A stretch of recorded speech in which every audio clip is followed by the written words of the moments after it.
Hey, yo, hey! It's another episode of the Raising Sons podcast. This episode is in honor of Black History Month. And so there is something that I want you all to do for me. If you are watching, if you're listening to this episode, I want you to text 1-833-638-5442 and let me know your thoughts and comments about the episode. Now, if you're watching on YouTube, you can drop your comments in the comment box below. If you're listening, you can come over to YouTube and do the same thing. The link to the YouTube channel will be in the show notes. All right, so let's get into it. I want to start today's episode with a call that I received that I won't forget. A mom called me frantic. I mean, just absolutely frantic. And she told me that she was getting calls every day from her son's school. And she was like, and she was not only was she getting calls, but she was having to go pick him up every day. And so, yeah, she was perplexed because her son loved school. He loved school. And so she was like, what is going on? So the administrator told her that he was kicking, he was spitting, he was not listening to the teacher at all. And she was, this mom was saying, I can't keep leaving work. But more than that, her concern was he used to be excited about school. He used to love coming to school and he loved everything about school. So for him to not like school, she was like, what is going on? So there were two things happening. She was like, I can't keep leaving work. And I can't keep leaving work every day because of the things that are happening at school. And she was concerned because her son was no longer excited about going to school. In fact, he was crying not to go to school. So that in and of itself is a signal to you. If your son used to love school and now he's not liking it at all, that is a signal that something is going on, something more than just the ordinary, right? Because behavior is not that drastic of a change. So there has to be something happening where all of a sudden your child no longer wants to do the thing that they used to love doing. So again, if that is you and you hear your son saying, I don't want to go to school or I don't want to do something that he used to love doing, check into that. Delve into that a little bit more and try to figure out what has changed, what is going on. And so, school for her son was safe. It was exciting and he felt connected. He felt connected to his teachers and he felt connected to the students. So this was alarming and problematic for mom. So I asked her one question. What's changed? Remember I said something has had to have changed. Same child, same home, same routines. One major change, the teacher.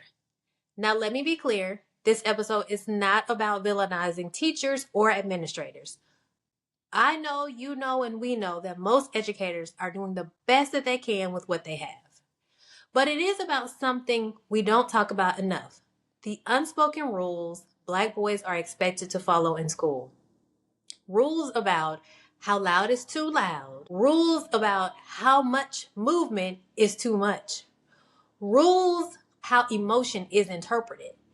Who gets grace and who gets consequences. And very often, Black boys are navigating a much narrower version of boyhood. The school saw spitting, kicking, not listening. I heard dysregulation, loss of safety, and a child responding to an environment that no longer fits. Research tells us that Black boys are more likely to be viewed as older than they are, interpreted as more aggressive, and disciplined for subjective behaviors. This is known as adultification bias. And when a Black boy's behavior is filtered through fear or misinterpretation instead of development, the response changes. Correction replaces curiosity, control replaces connection. And children, especially boys, I know that's hard to believe, feel that shift immediately. I told mom something very simple. Let's not start by assuming your son is the problem. I know. Give me a minute. Instead, I recommended that she request a meeting. not to accuse, not to demand, but to ask a question that many parents are afraid to ask. Is this the right environment for my son? We talked through how to frame it. We talked through how to stay calm and focused. We talked through advocating without being dismissed. Eventually, the administrator agreed to move her son to a different class. And here's what happened next. No more daily calls, no more being sent home, no more refusing to go to school. Same child, different environment. That's it. And this is why I always say when behavior changes suddenly, look at the context, not just the child. Here's the bigger question this case raises. Who gets to be expressive? Who gets to move? Who gets graced? Who gets corrected gently instead of punished harshly? Because too often, Black boys are expected to self-regulate earlier, behave older than they are, suppress emotion, and know better before they are developmentally possible. And when they don't meet these expectations, the consequence isn't support, it's exclusion. Black History Month invites us to talk about legacy. But legacy isn't just about famous people or famous names. Legacy is whether our Black boys feel safe being boys right now. If you're a parent and you're listening, here are a few things I want you to hear clearly. 1, a change in behavior is information. It's language. It's not a moral failure. 2, your child's resistance may be a response to feeling unsafe. Advocating for a better fit is not being difficult. It's being responsible. 3, the right environment can reduce behavior without a single punishment.